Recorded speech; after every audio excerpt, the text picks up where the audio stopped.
Agora você ouve uma palavra de vida com o pastor Érico Rodolfo Bussinger.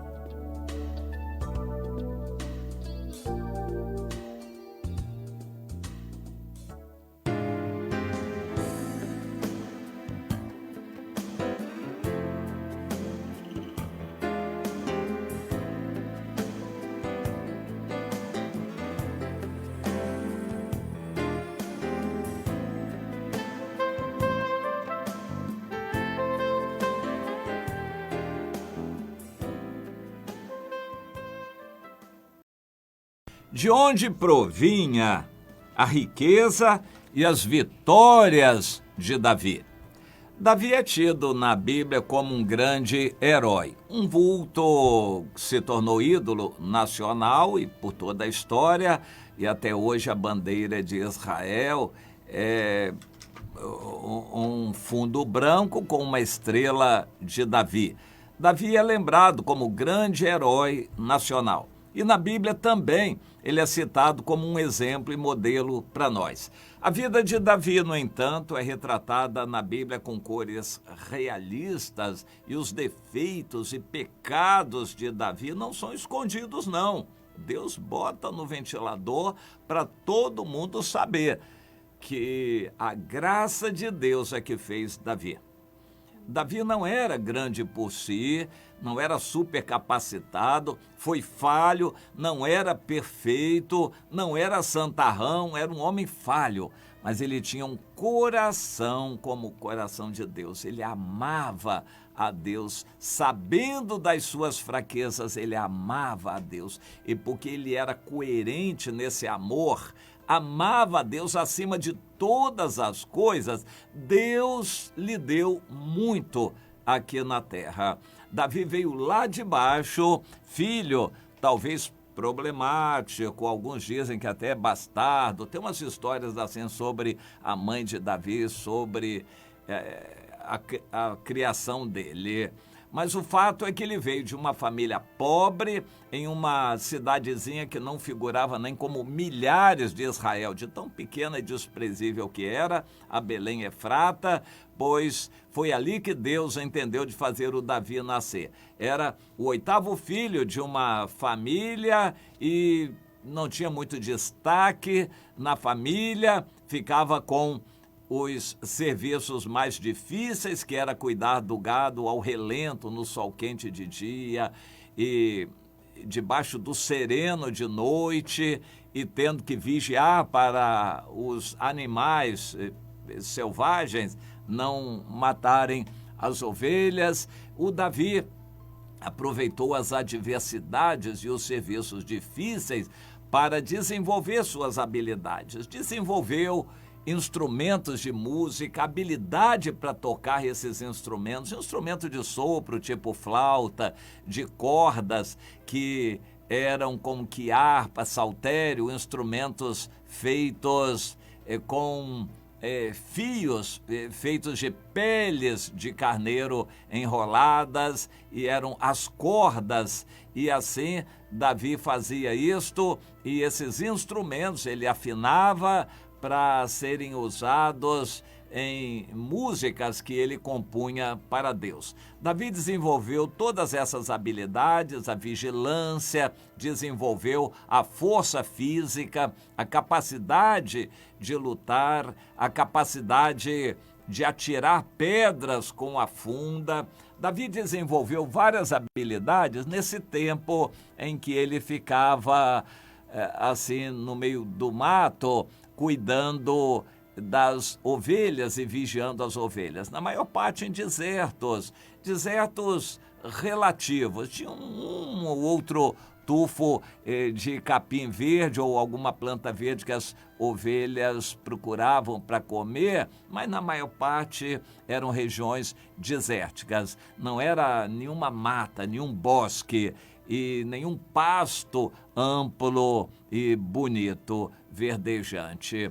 Eram regiões inóspitas, desérticas, ambiente difícil, e por causa disso ele tinha que se locomover. As ovelhas comiam um pouco que havia aqui, ele tinha que ir para lá com as ovelhas para procurarem mais algum alimento para lá. E assim Davi se deslocava até em distâncias muito grandes. Isso não era raro naquela época. Davi não teve oportunidade, por causa disso, de estudar, desenvolver habilidades sociais. Ele era um pouco antissocial, muito esquivo, não gostava muito de festa, de ambiente social, estar no meio das pessoas. Ele gostava de estar a sós, num canto, em silêncio, meditação, oração. Ele desenvolveu essa comunhão com Deus nesse ambiente, onde ele via na natureza as maravilhas de Deus, ele via os desafios e enfrentava as lutas. Isso fez de Davi um homem forte, sisudo em palavras, que falava pouco, mas exímio em música e que tinha comunhão com Deus, um homem sensato, calmo, controlado, equilibrado e homem apto para lutar quando precisasse. Bem, essas características foram desenvolvidas por Deus porque visava utilizar essas características mais tarde. O que aconteceu quando tocou perante Saul, quando enfrentou animais, quando enfrentou o gigante Golias, quando enfrentou filisteus, quando liderou soldados em guerra, depois quando teve que liderar um grupo de esfarrapados e marginalizados da sociedade. E ele liderou esse grupo e os transformou em guerreiros. Por fim, ele desenvolveu a liderança militar e foi reconhecido gradativamente, primeiro pelos adversários. Os primeiros a reconhecer as qualidades de Davi foram os filisteus. Antes, o Saul já o tinha colocado sobre tropas, mas tirou. Os filisteus reconheceram o valor, depois Deus mandou Davi para Hebrom, os judeus, a tribo de Judá reconheceu. Davi foi abençoado por Deus, não pela sua capacidade administrativa, mas pela bênção de Deus. Por fim, foi reconhecido como rei em Israel. E como rei, ele pegou um reino bem enfraquecido e esfacelado. Mas ele conduziu esse reino a uma pujança, a uma glória muito grande naquela época. Deus, que é maravilhoso, fez com que naquela época não houvesse grandes impérios a ameaçar o país de Israel. Então, Israel com Davi pôde ser pujante e grande. Os povos vizinhos ou se aliavam com Davi ou, desconfiados, faziam guerras. Mas isto foi exatamente o que Deus providenciou para que Davi pudesse ter oportunidades de grandes vitórias, o que de fato aconteceu.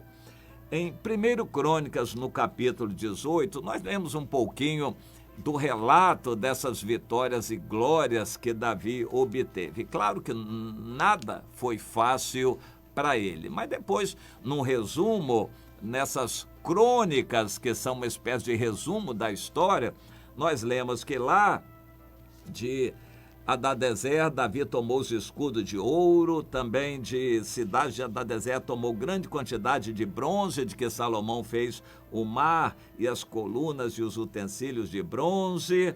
Depois ele ganhou o Adorão, filho de Tou, rei de Amate, foi levar uma grande oferta e presente para Davi, porque ele havia guerreado contra o Adadezer, que era seu inimigo, e também trouxe de lá muito ouro, prata e bronze. Davi consagrou tudo isto ao Senhor. Guarde bem, tudo Davi consagrou ao Senhor.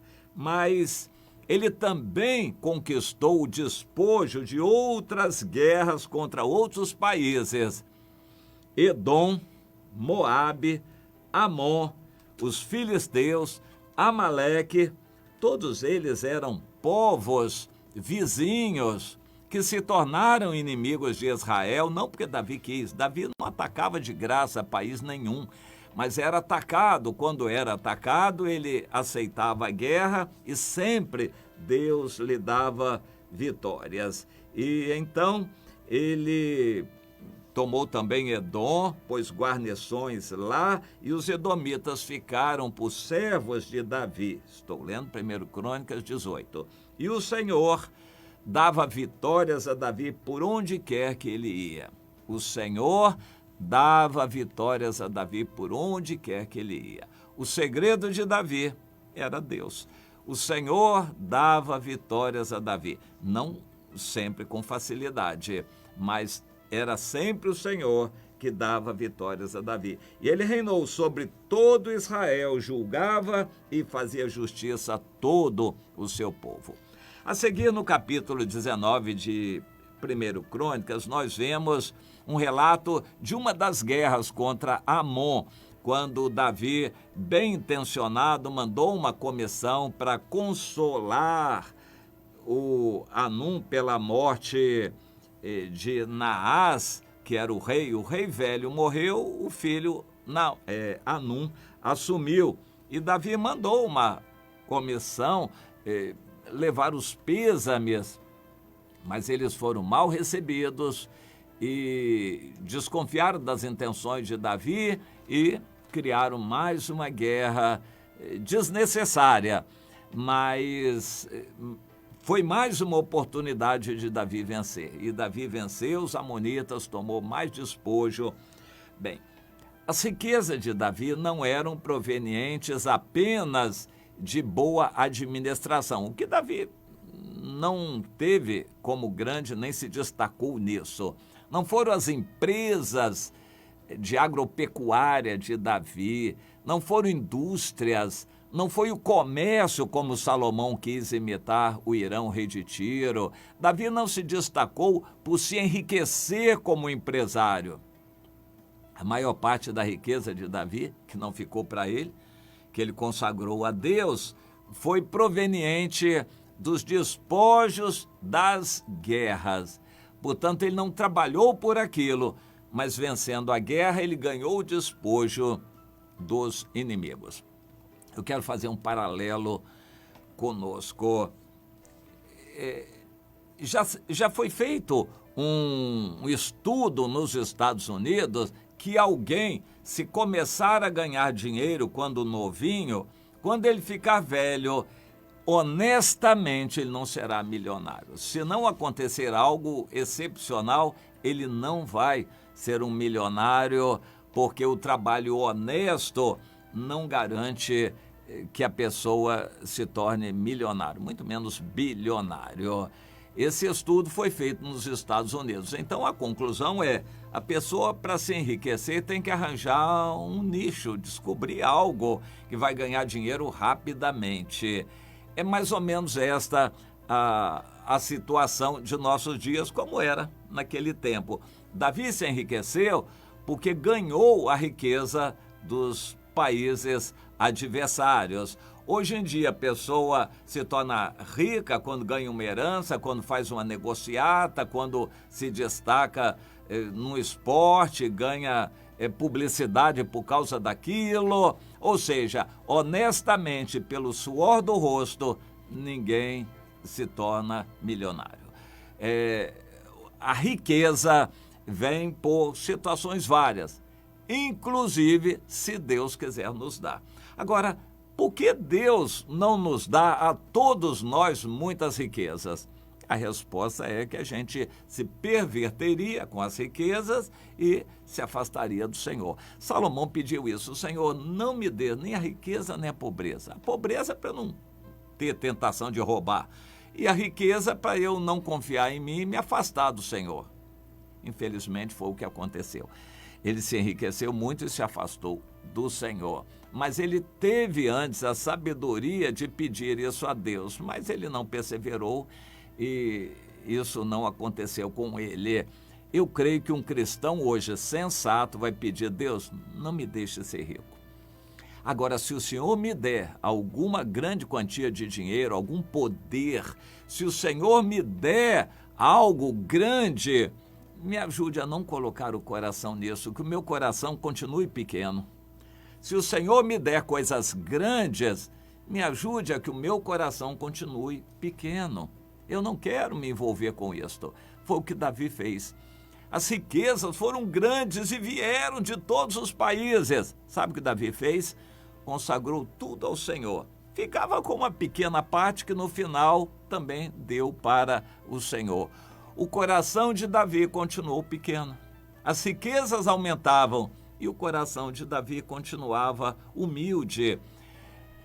Ele é inspiração para nós nisto. Hoje, há muitas pessoas querendo usar esses textos para pregar a prosperidade. Meus irmãos, todos podem se enriquecer. Comecem a investir. Tem segredos para ficar rico, para ganhar dinheiro. O Evangelho diz nada disso. Se você quer andar com Jesus, faça uma doação de tudo que você tem. Entregue aquilo que é bem para você ter tesouro somente no céu. Não é isso que o Evangelho ensina? Que Jesus exigiu daquele jovem rico que queria segui-lo? Pois é, hoje em igrejas estão pregando a prosperidade. Faça como Davi, se enriqueça, como Salomão. Estão pregando isso nas igrejas. Isso não é Evangelho. O Evangelho reconhece o seguinte: Deus é soberano, vamos ser humildes e nos contentarmos, é contentamento com o pão de cada dia, com o que Deus nos dá. Se Deus nos der alguma coisa grande, que não seja por nosso pedido, que nós não ponhamos o coração nessas riquezas, que o nosso coração continue pequeno. É muito difícil. Como tem crente rico e esnobando os outros e, enfim, querendo se demonstrar para os outros, usando coisas de luxo do mundo, roupas e carros e costumes e aparência do mundo.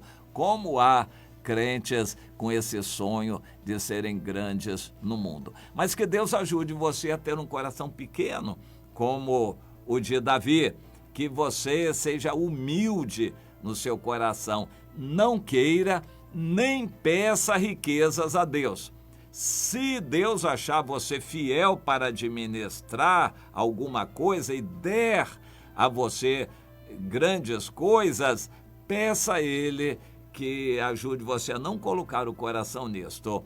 E quando as coisas vierem, dedique totalmente a Deus, consagre a Deus, mas não queira se sentir dono de coisas deste mundo. O seu coração, inevitavelmente, como o de Salomão, vai se desviar. Se você se sentir dono do que tem no mundo, o seu coração vai bambear, vai vacilar e você vai correr o risco de ter o mesmo fim que Salomão. Pense nisto.